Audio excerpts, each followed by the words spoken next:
ఏంది మామ, ఈ సీజనే కాదు ఏ సీజన్ అయినా కానీ ఒక్కడిని ఎవడన్నా టార్గెట్ చేసినంటే అందరూ వాని వెనకాలే. సీజన్ 7లో పల్లవి ప్రశాంత్ మీద పడ్డారు అందరు.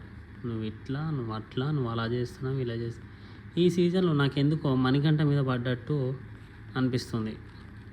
కాంతారా క్లాన్ వారు వాళ్ళ క్లాను ఆయనకే ఆపోజిట్టే, శక్తి క్లాన్ వారు ఆయనకు ఆపోజిట్టే. కాంతారా క్లాన్ వారేమో నువ్వు సాక్రిఫైజ్ చేయలేదని అక్కడ అన్నావు, మేము నీకోసం స్టాండ్ తీసుకున్నాం, మేము అక్కడ పప్పు ఎర్రి పులమైనాము అని వాళ్ళు. వీళ్ళేమో నువ్వు ఫస్ట్ సాక్రిఫైస్ చేశావు, తర్వాత అక్కడికి వెళ్ళాక లేదని చెప్పావని అబద్ధాలు ఆడావని వీళ్ళు.